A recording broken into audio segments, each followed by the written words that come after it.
ครับสวัสดีท่านพ่อแม่พี่น้องผู้ฟังที่เคารพครับวันนี้รายการคณะกรรมการธรรมาภิบาลพวกประชาชนกระผมธีรพงษ์ทุกอ่อนครับมาทำหน้าที่วันนี้ท่านรองภาคินจุบูพันธ์ แจ้งมาว่าเป็นวัดเจ็บคอ ก็เลยลุยเองนะครับเนาะครับคณะกรรมการธรรมาภิบาลก็พบกันในทุกวันเสาร์นะฮะเวลา 11 โมงถึงประมาณเที่ยงนะครับเนาะกลับมาดูบทบาทหน้าที่ของคณะกรรมการธรรมาภิบาลครับระเบียบสำนักนายกรัฐมนตรีว่าด้วยคณะกรรมการธรรมาภิบาลจังหวัดพศ2552และแก้ไขเพิ่มเติม พศ2554ข้อ2กำหนดให้คณะกรรมการธรรมาภิบาลมีหน้าที่ดังนี้ครับ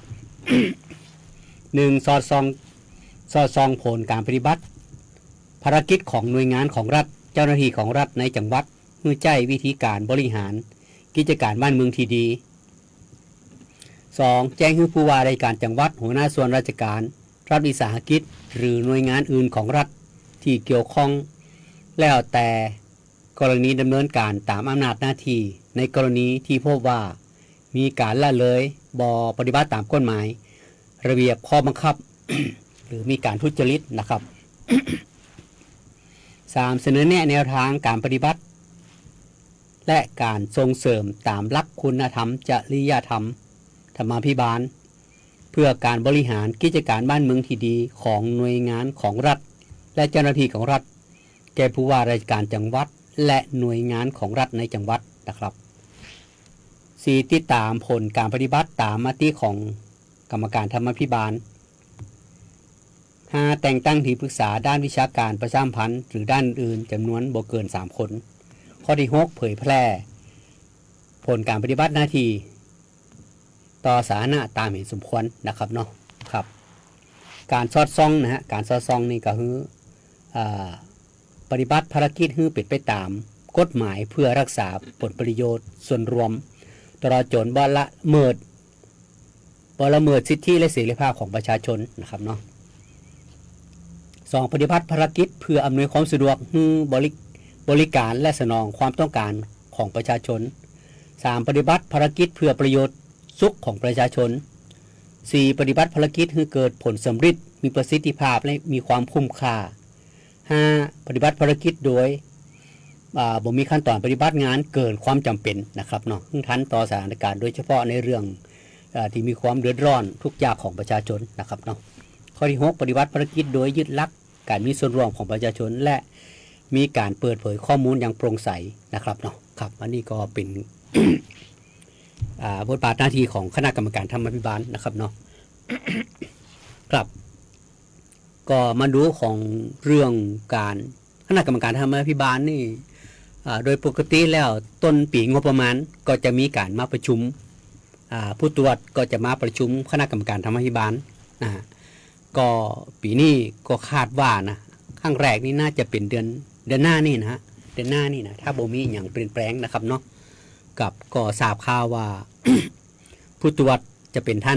นใหม่นะครับเนาะท่านใหม่จะมีการสลับตำแหน่งกันนะครับเนาะก็เป็นเรื่องปกติครับข้าราชการก็จะมีการโยกย้ายเป็นเรื่องปกตินะฮะไปเขตนั่นเขตนี่ เขตจังหวัดแปรนี่เขต16นะฮะเขต16ก็อย่าสลับกันมานะฮะก็เปลี่ยนกันบทบาทหน้าที่ก็ต้องไปดูว่าแต่ละท่านละคนนี่ก็อย่าอยู่ในตำแหน่งยังท่านคนก่อนนี่มาปีหนึ่ง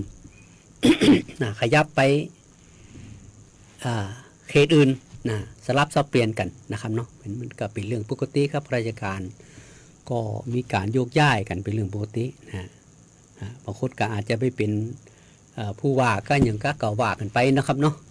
ก็แล้วแต่นะฮะแล้วแต่คนของไผ่นะ ข้าราชการส่วนใหญ่นะฮะครับก็จะมีว่าอันนี้เด็กของไผ่นะฮะครับก็เป็นเช่นนั้นเนาะครับก็ที่เขาหู้กันนั่นเนาะนะครับ ยังการเมืองก็เหมือนกันฮะการเมืองนะฮะก็ข่าวลือกันสะปะนะว่าการโยกย้ายผู้ว่าครับข้างก่อนเนี่ยเป็นภาคแห่งภาคหนึ่งแล้วก็มาเป็นแห่งภาคหนึ่งก็มีการเปลี่ยนย้ายกันไปสลับกันมานะฮะ หลายจังหวัดก็มีการวิพากษ์วิจารณ์กันเป็นเรื่องปกติครับ เป็นเรื่องปกติของการเมืองนะครับหลายท่านหลายคนที่เป็นข้อการเมืองก็เวลาปะหน้ากันก็จะได้ไทยถามกันเรื่องทั้งหลายทั้งมวลนะครับเนาะครับบางครั้งก็ทั้งที่หู้กันอยู่ครับก็ในเมื่อป้าหน้ากันในข้อการเมืองก็ต้องวิพากษ์วิจารณ์อู้กันไปนะแสดงข้อคิดเห็นกันไปนะครับเนาะครับ ก็ยังการเมืองที่จะเลือกตั้งแล้วก็จะหมดเวลาไปที่ผ่านมานี่คือนายกอบตและสภาสมาชิกอบตนะครับเนาะที่ครบเวลาไปเมื่อวันที่27พฤศจิกายนที่ผ่านมานะครับเนาะแล้วก็จะมีการสมัครกันในวันที่1ถึงที่5 ธันวาคมนี้นะครับเนาะจะเลือกวันที่11 มกราคมเนาะมกรา69นะครับเนาะกับก็ใช้เวลาส่วนหนึ่งในการที่ออกหาเสียงนะครับเนาะออกหาเสียงพวกป้าพี่น้องประชาชน ก็ว่ากันไปครับบทบาทหน้าที่แต่ละท่านละคนนะฮะแต่ละนายกแต่ละท่านก็ตั้งแต่นี้ก็ดูแล้วก็เฉลี่ยแล้วนายกอบตนี่นะ อย่างน้อยนี่2 คนนะ2 คนนะจะมีแข่งกันนะฮะบางพื้นที่ได้ข่าวมี3มี4กันผมฟังดูก็ก็พอสมควรครับพอสมควรแสดงว่าประชาธิปไตยอย่างทำน้องนั่นก็บ่ฮู้นะฮะจะว่าอย่างก็แล้วแต่นะครับเนาะครับก็การนำเสนอตัวเองเพื่อให้กับพี่น้องประชาชนในพื้นที่ได้รับเลือกเข้ามาเพื่อจะเป็นอย่างเป็นผู้บริหารเป็นตัวแทนสอบต.ค่ะนะครับนะก็เพราะช่วงนี้ขอโอ้ในเรื่องนี้ตัวเพราะว่าการเมืองเป็นเรื่องสำคัญนะฮะ ท้องถิ่นเนี่ยอยู่ใกล้กับพ่อแม่พี่น้องโดยตรงนะใกล้กับพี่น้องพ่อแม่พี่น้องโดยตรงเพราะว่าถนนหนทางไฟฟ้าดับอะไรอย่างกระจ้างท้องถิ่นอบต.เทศบาลอย่างนี้เป็นเรื่องที่ใกล้ตัวท่านมากแล้วเป็นองค์กรที่อยู่ใกล้บริหารจัดการนะฮะแก้ไขปัญหาเอาง่ายๆยังจังน้ำท่วมที่สงขลาเนาะ นะฮะพี่น้องอาจจะสังเกตดูแล้วก็ดูข่าวด้วยอย่างก็นายกแป้นเนาะนายกแป้นก็ตามคลิปตามอย่างนั้นทั้งหลายเรื่องนั่นเนาะฮะก็มีการมีออกโซเชียลกันไปนะครับเนาะครับบางครั้งวิกฤตจะนี่นะฮะมันเอาบ่จีอยู่ครับพ่อแม่พี่น้องครับเอาบ่อยู่ไผก็ถึงว่าตัวจิมีให้เก่งจะไปแก้ไขปัญหาได้เบ็ดเสร็จเด็ดขาดได้ครับปัญหานี้มันเกินกว่าที่กำลังที่จะแก้ไขได้ครับป้องกันได้ระดับหนึ่งขนาดนั้นครับนะเพราะว่า เรื่องอุทกภัยทั้งหลายแหล่นี่ครับเมืองแปรข้างตีแล้วกับพานมานี่ก็นักเหมือนกันครับนักเหมือนกันนะฉะนั้นแล้วป้องกันได้ระดับหนึ่งนะเบื้องต้นตัวเก่าเฮานี่ต้องช่วยเหลือตัวเองระดับหนึ่งเขานั่นครับเกินกำลังก็ต้องปล่อยไปตามสภาพครับนะตามสภาพนะพ่อแม่พี่น้องครับบางครั้งเขาต้องยอมรับไปความเป็นจริงของครับ ยอมรับความเป็นจริงของอย่าไปโทษคนอื่นอย่าไปโทษคนอื่นพอได้โทษตัวเก่าเลยผมนี่จะต้องดูตัวเก่าก่อนเขาต้องมีการเตรียมพร้อมระดับหนึ่งนะมีการเตรียมพร้อมระดับหนึ่งถ้ามันเกินกำลังก็ต้องยอมรับสภาพนะครับยอมรับสภาพเดี๋ยวมันบางครั้งมันเหตุการณ์เกิดขึ้นแล้วมันอาจจะหลังจากนั้นมันจะดีขึ้นก็ได้นะถ้าเรามองคิดบวกนะผมจะเป็นคนที่คิดบวกว่าจำมาเถอะมันแล้วไปละมันนี่ไปละมันก็น่าจะมีอย่างดีๆเกิดขึ้นอีกนะครับบางคนก็มันต่างมุมมองเนาะต่างมองก็ใครคิดจะได้ก็เป็นเรื่องส่วนตัวของใครของมันแต่ส่วนตัวผมคิดแบบนี้เชิงนี้ครับเพราะว่า เราต้องยอมรับความเป็นจริงบางครั้งการติดตามสถานการณ์บ้านเมืองเขาข้อมูลข่าวสารเนี่ย เราต้องติดตามว่ามันไปถึงไหนจะได้ห้องนะ อันไหนที่ช่วยเหลือตัวเองได้รีบดำเนินการเลยตัดสินใจให้ไรให้เด็ดขาดตัดสินใจจะดีปุ๊บเราเตรียมเลยว่าไปตรงนั้นตรงนี้นะฮะครับเพราะว่าทุกสิ่งทุกอย่างน่ะถ้าปัญหามันเกิดขึ้นแล้วเนี่ยถ้าเขาตัดสินใจถูกแล้วเขาไม่ต้องไปโทษคนอื่นแล้วโทษตัวเขาเนี่ยเขาตัดสินใจไปแล้ว นะครับบางสิ่งบางอย่างเขาต้องต้องยอมมองเรื่องความจริงนะเรื่องความจริงและธรรมชาติด้วยเรื่องพวกนี้ธรรมชาติมันมาเนี่ยมันมาเกินนะฮะเกินมากแล้วผมว่าเทวดาก็ช่วยจีได้นะครับมันเกินไปฮะยังมือแปลกันเหมือนกันนะข้างนี้ผ่านมาดูแล้วนะฮะมากเลยนะฮะบางข้างมันก็ก็เปลี่ยนบทเรียนให้กับทุกฝ่ายนะฮะทุกฝ่ายได้บอกอย่างเฮานี่ก็เหมือนกันเป็นบทเรียนสำหรับเฮาและทุกคนนะจะต้องไต่ตรองพิจารณาว่าครั้งต่อไปปีต่อไปมันอาจจะท่วมผมก็ฉะนั้นแล้วเราควรจะมีการวางแผนจะได้เอาบทเรียนที่ผ่านมาอดีตที่ผ่านมาไปปรับปรุงเปลี่ยนแปลงวางแผนว่าโอ้ปีที่แล้วมันถ้าน้ำหัวท่วม บ้านเขาประมาณนี้ปีต่อไปเขาก็ต้องดูแล้วเตรียมความพร้อมนะถึงเวลาใกล้หน้าฝนมาสิ่งของที่มันคิดว่าจะท่วมน้ำจะท่วมถึงนั้นย้ายไปไว้ที่สูงนะครับย้ายไปที่สูงก่อนนะถ้าเวลามันท่วมมาแล้วบุมีไข่ยังมาเจอไผ่ตันได้แล้วครับพี่น้องครับทุกคนนะเจ้าหน้าที่ตำรวจทหารกระจ่างฮะถามว่าบ้านเขาน้ำมาท่วมกะบางคนเขาก็ท่วมแต่เขาก็เตรียมพร้อมไว้แล้วบางคนนี่เขายกไว้ที่สูงเกินสูงไม่ขอว่าสูงขึ้นแบบเอาเจนเพื่อไว้เลยครับเพื่อให้มันแบบว่าบ่ขึ้นท่วมถึงเลยนะครับฉะนั้นเนี่ยผมมองแล้วบางคนที่มีการวางแผนที่ดีเนี่ยเขาจะมีความเดือดร้อนน้อยที่สุดนะครับนะน้อยที่สุดบ่ฉลาดใจบ่ประมาทนะถ้าอู้ถึงน้ำท่วมนี่นะแล้ว ทุกคนเฮาเนี่ยส่วนใหญ่แล้วในส่วนตัวผมนี่จะมีการทำงานป้องกันไว้ก่อนป้องกันดีกว่าแก้ไขครับพี่น้องครับอย่างที่คิดว่าเขาป้องกันได้เขาป้องกันไว้ก่อนนะป้องกันนี่มันจะดีกว่าแก้ไขนะเสียหายก็เสียหายน้อยนะถ้าหำยางเนี่ยมันก็จะยังหลายครั้งที่ผ่านมานะครับบางคนนี่บ่ได้เตรียมการอะไรอย่างเลยนะครับถึงเวลามาน้ำท่วมแล้วปุ๊บห้องหาคนนั้นคนนี้มาช่วยมันบ่ตันครับพี่น้องครับนะในฐานะที่ผมเป็นสื่อมวลชนเขาก็จะสังเกตข้อมูลข่าวสารแล้วฟังแต่ละตีละอันบางครั้งเขาเหตุการณ์มันจบซึ่งเรามาพิจารณาดูว่าอ๋อ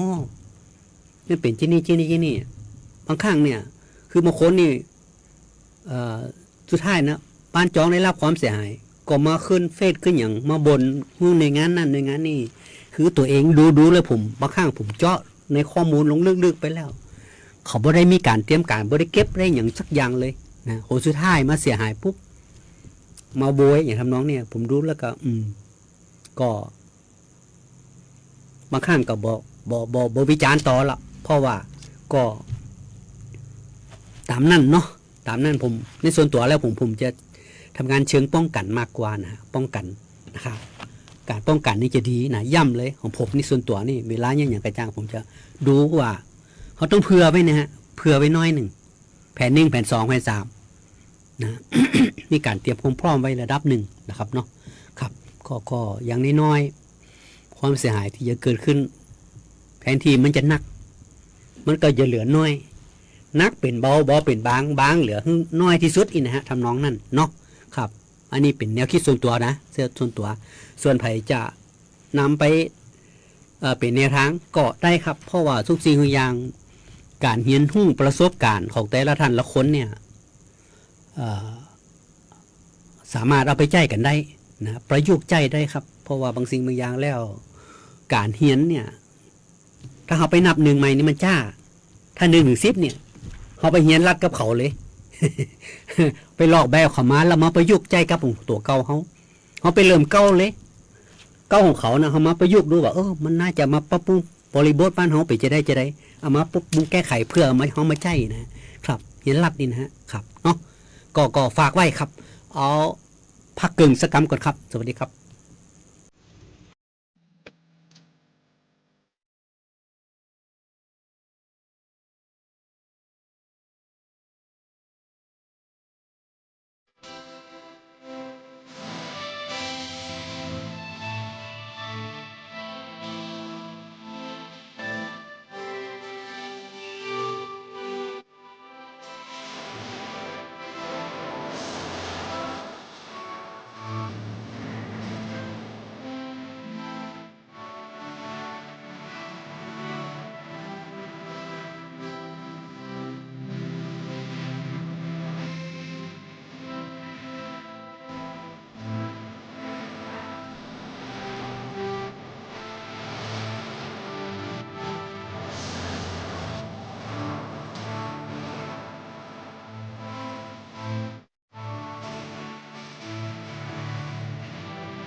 ยินดีต้อนรับสู่เมืองแพร่เกมจังหวัดแพร่ขอเชิญร่วมเป็นเจ้าภาพที่ดี ร่วมต้อนรับนักกีฬาจาก 15 จังหวัดภาคเหนือ ร่วมชม ร่วมเชียร์การแข่งขันกว่า 45 ชนิดกีฬา ในการเป็นเจ้าภาพจัดการแข่งขันกีฬาเยาวชนแห่งชาติรอบคัดเลือกภาค 5 ครั้งที่ 41 เมืองแพร่เกมระหว่างวันที่ 22 ถึง 31 มกราคม 2569 นี้ และการแข่งขันกีฬาอาวุโสแห่งชาติรอบคัดเลือกภาค 5 ครั้งที่ 8 เวียงโกไสเกมระหว่างวันที่ 15 ถึง 22 กุมภาพันธ์ 2569 พลาดไม่ได้กับพิธีเปิดการแข่งขันสุดยิ่งใหญ่ตระการตา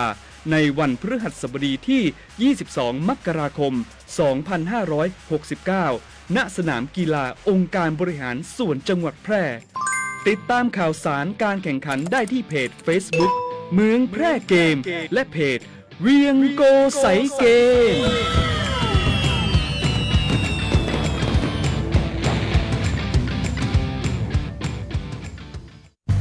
ตาขวางเดินโซเซ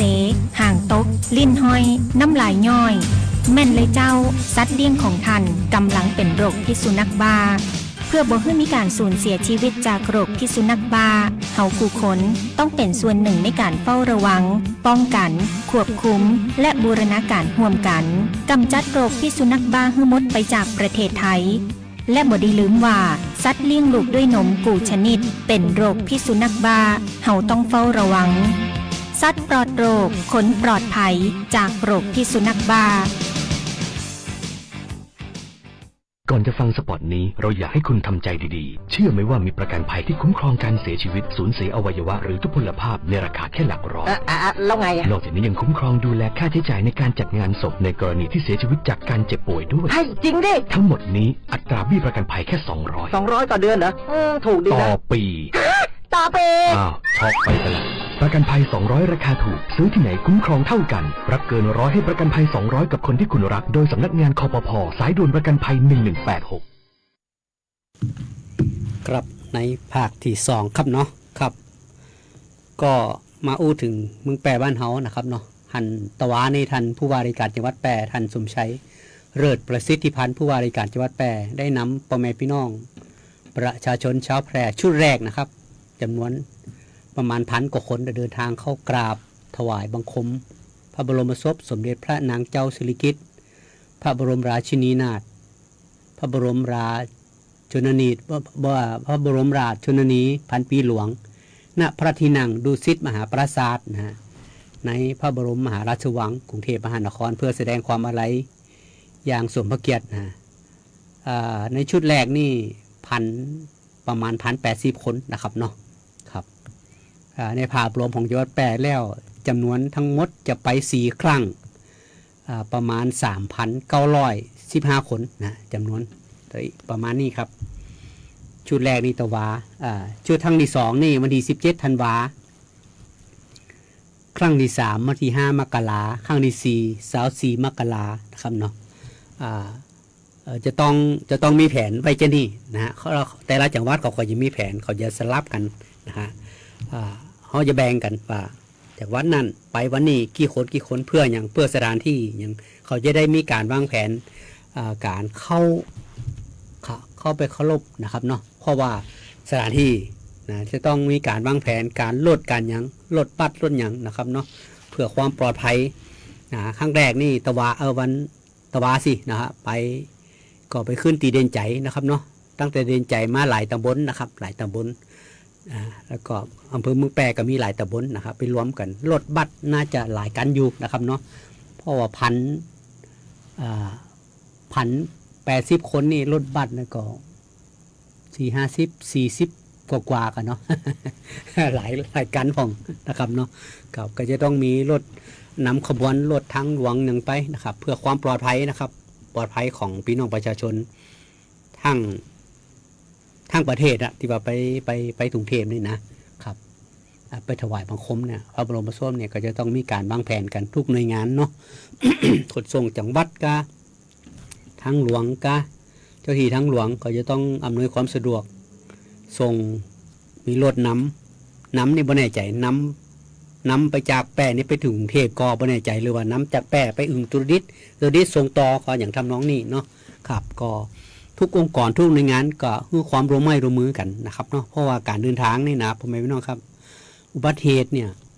เกิดขึ้นได้ตลอดเลยนะเกิดขึ้นได้ตลอดบางครั้งเนี่ยอุบัติเหตุเกิดขึ้นเพราะอย่างเฮานี่แหละ ประมาทเอง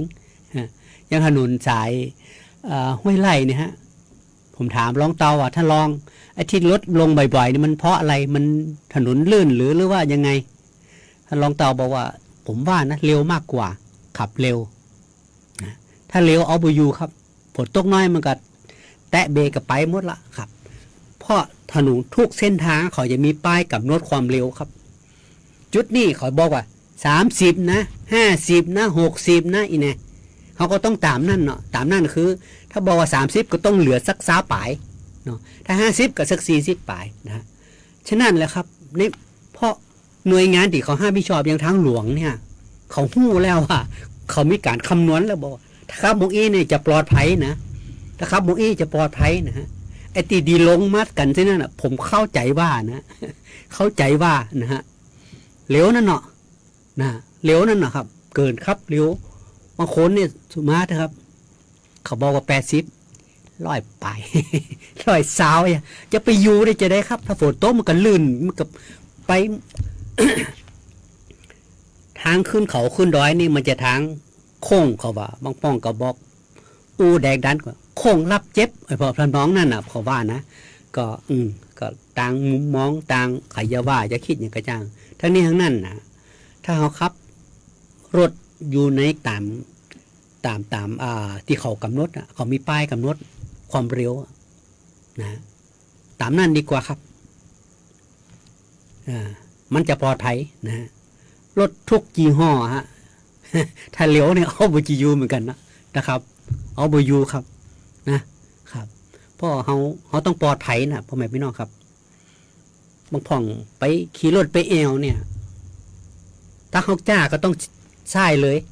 นะฮะคือรถที่เขารีบเขาก็จะไปก่อนคือเขาแซงขวาไปก่อนนะ สังเกตต่างขึ้นดอยขึ้นอย่างเนี่ยถ้าเขาตัวรถ10 ล้อเนี่ย10 ล้อนี่เขาก็อยู่หูเนาะเขาจะแอบซ้ายเลยนะครับแอบซ้ายเลยเอารถปิกอัพรถเก่งเขาก็จะแซงกันไปได้นะฮะถนนสุกเส้นทางตั้งเมืองร้องเมืองสองเมืองบางจีนอุตรดิตถ์ทั้งหลายแลนะครับตั้งเมืองสองนี่ก็ปีแล้วนี่ก็อุบัติเหตุก็บอกใครมีนักต่อไรนะครับเนาะก็ลดน้อยถอยลงไปถนนแต่ละเส้นอนาคตแล้วจะเป็น4 เลนหมดละถ้าเป็น4 เลนหมดแล้วก็ก่อความปลอดภัยก็น่าจะดีขึ้นนะครับเพราะมันมีเลนหลายเลนรถติดจ้าก็ต้องอยู่ตั้งซ้ายสุด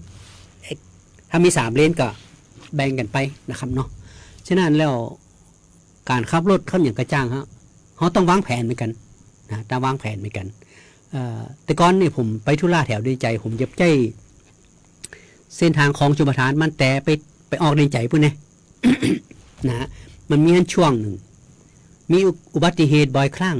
ที่แยกบ้านหนองจังน้ำนะฮะอุบัติเหตุเกิดขึ้นหลายครั้งช่วงหลังนี่ผมสังเกตว่า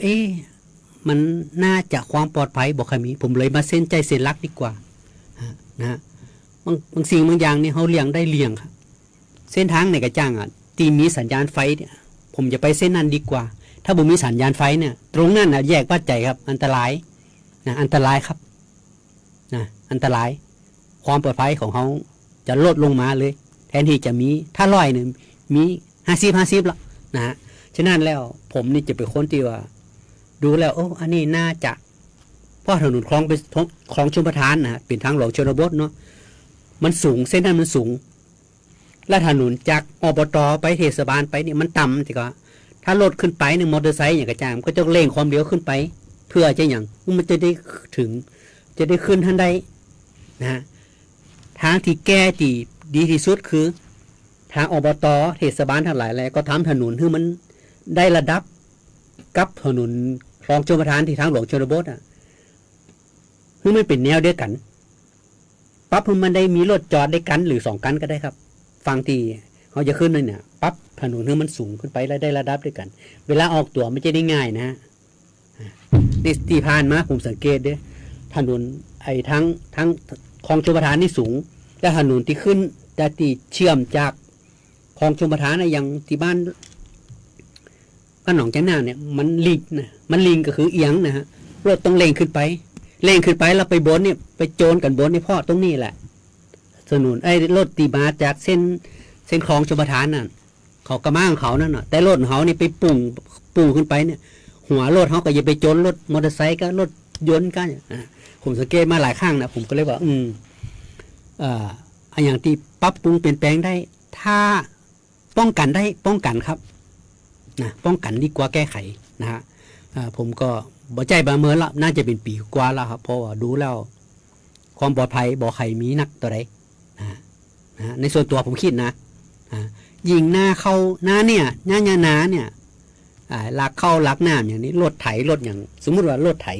รถหลักเข้าขึ้นจาก ต้องล่มขึ้นไปคลองชลประทานเนี่ย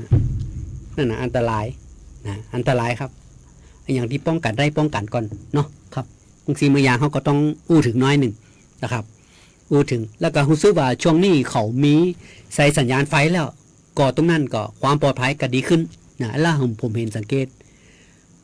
ที่บ้านเราสี่แยกบ้านเราพุ่นเนาะบ้านเราสูงเม่นพุ่นนะมีสัญญาณไฟนะครับก็ดีไปอย่างหนึ่งนะครับเนาะผมได้อู้กับผู้บริหารอย่างอบต.หลายท่านหลายคนไปว่าในปีต่อไปท่านทำถนนคือมันได้ระดับเดียวกันกับถนนที่ทางหลวงชนบทอย่างน้อยๆน่ะถนนได้ระดับเดียวกันนี่คือมีที่ซึ่งว่ารถปิกอัพไปจอดรถเก่งไปจอดเนี่ยจอดได้สักกันก็ยังดีนุนะฮะขึ้นไปกันหนึ่งหลังจากนั้นก็กันที่สองก็ตามไปจอดตรงนั้นมันจะปลอดภัยครับปลอดภัยนะในหน้าที่เป็นคณะกรรมการทางบ้านก็ไปตรวจงานก็ได้ฮื้อแนวคิดคณะกรรมการทางบ้านทำให้บ้านก็ได้ฮื้อแนวคิดกับผู้บริหารท้องถิ่นอย่างอบต.อย่างนี้หลายแหล่ก็บอกปีต่อไปท่านจัดงบไว้ทำถนนตรงนี้ปรับให้มันอย่างนี้นะมันจะได้แก้ไขปัญหาเพราะอย่างลูกหลานตาเต้าคนพี่น้องประชาชนที่เลือกท่านเข้าไปนั่นเนาะถ้าท่านทำตรงเนี้ยมันจะลดการเกิดอุบัติเหตุการเป็นการตายขึ้นมาแถมนักลดได้นะครับลดได้นะฮะลดได้ก็ฮื้อแนวคิดไปทำไมบ้านก็ได้ฮื้อแนวคิดไปว่าควรจะเป็นเช่นนี้เนาะบางสิ่งบางอย่างนี่คณะกรรมการทำให้บ้านนี่ส่วนใหญ่จะไปดูแลเรื่องการใช้งบประมาณว่าท่านใช้งบประมาณที่สร้างนั่นสร้างนี่มีความคุ้มค่าก็กุมกับภาษีอากรของพ่อแม่พี่น้องก็นะเรื่องนี้ท่านคณะกรรมการทำให้บ้านจะดูเรื่องความคุ้มค่าแล้วเขาก็จะเสริมเรื่องอื่นเข้าไปพ่องนะเรื่องความปลอดภัยของพี่น้องประชาชนเนี่ยก็ใส่เข้าไปเพื่ออย่างก็ในเมื่อท่านเป็นผู้บริหารท้องถิ่นนะถ้าท่านคิดได้คิดตันนะการแก้ไขปัญห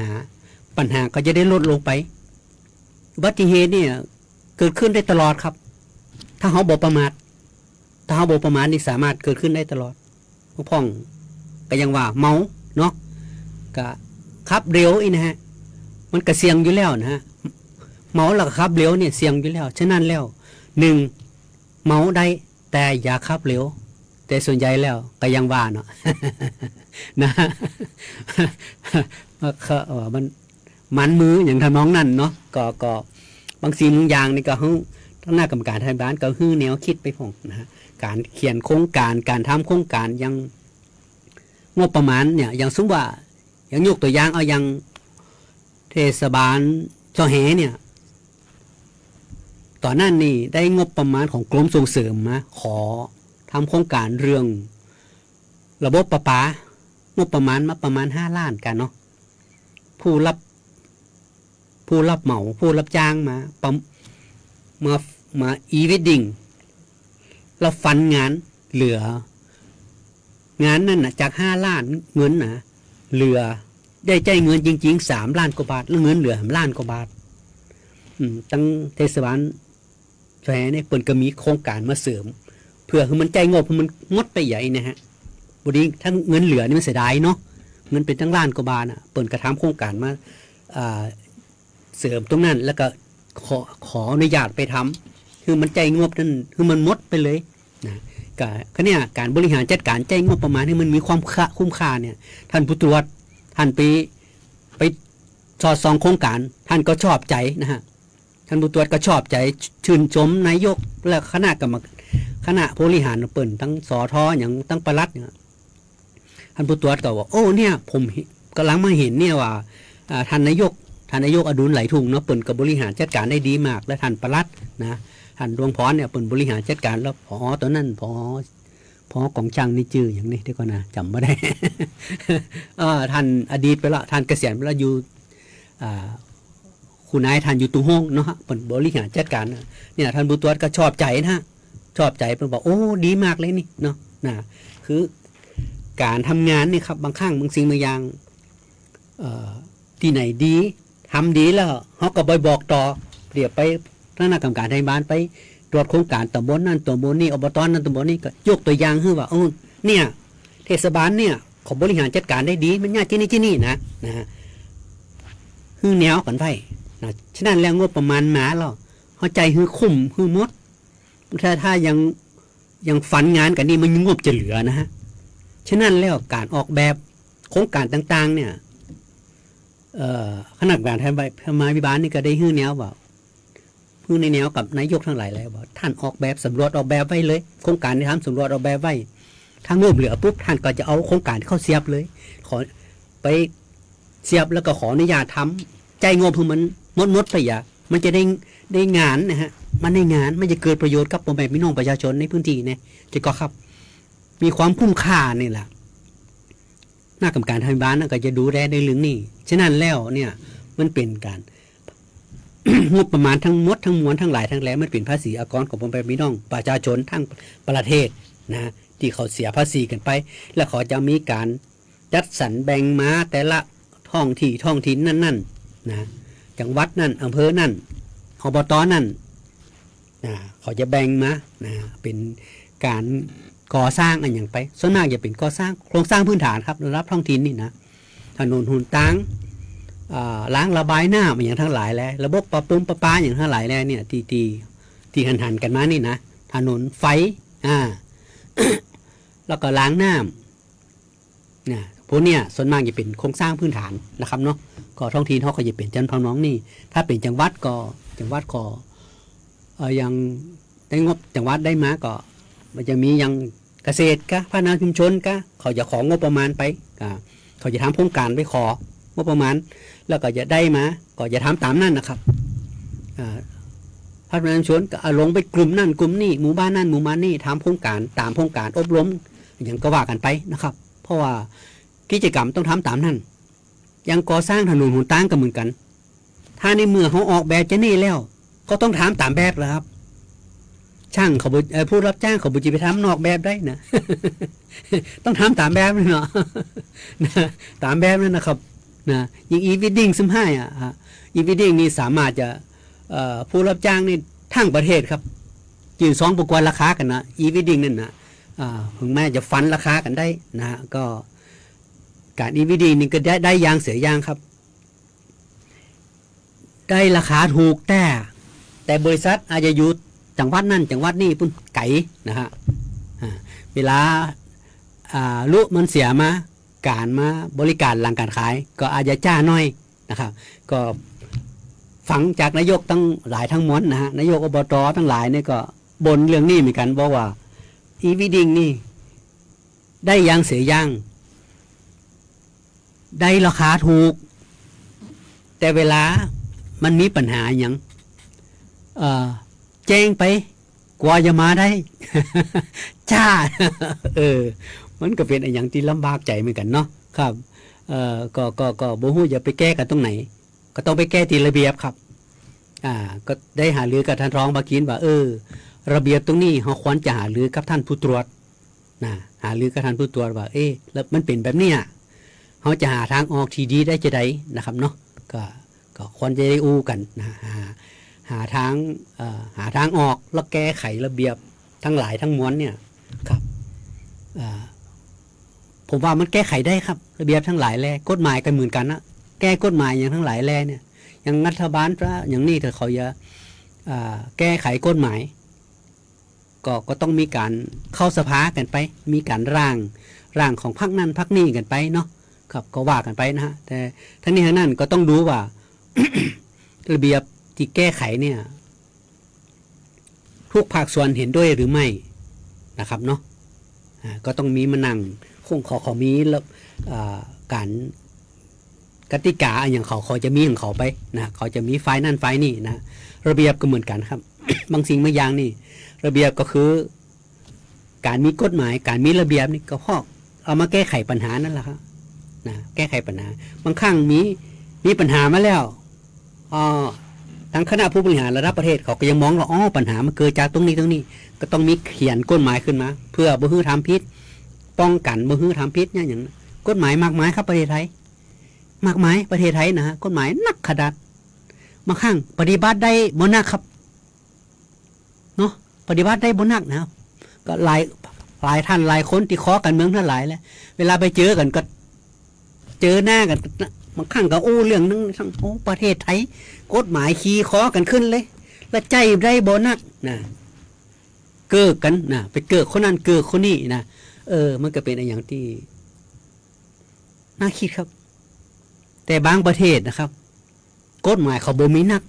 แต่เวลาเขาดำเนินการเราเด็ดขาดจริงๆครับมันอยู่ที่ผู้ปฏิบัติแล้วการบังคับใช้กฎหมายเนี่ยเอาง่ายๆครับตรงๆมันอย่างประเทศจีนเนี่ย จีนทมจีนเทาอ่ะ ครับเขาประหารเลยนะบ้านเขานะโอ้โหเนาะน่ากลัวเลยครับผมดู YouTube แล้วนะครับก็มองถึงบ้านเฮาเหมือนกันว่าก็หลายท่านหลายคนก็บอกว่าอยากได้อย่างบ้านเขาเนาะนี่ไงที่ภาควิจารณ์กันไปเนาะก็มันก็เป็นแนวคิดที่ดีนะฮะครับเพราะว่า ถ้ามีอย่างเขามันน่าจะดีกว่านะฮะมันก็อาจจะดีนะ อาจจะดีนะครับเนาะ ก็ฝากไปเป็นแนวมาได้ครับเนาะฝากไปแล้วครับคณะกรรมการทำให้บ้านก็ส่งท้ายแล้วนะครับเนาะก็คงป้ากันในวันเสาร์ต่อไปนะครับวันเสาร์ต่อไปในปีนี้นี่ก็เดือนธันวาแล้วนะครับเดือนนี้เป็นเดือนพฤศจิกาเนาะก็ขอนำรายการคณะกรรมการทำให้บ้านจากลาพ่อแม่พี่น้องไว้ก่อนครับกับผมธีรพงษ์ทุ่งอ่อนครับจากลาก่อนครับสวัสดีครับ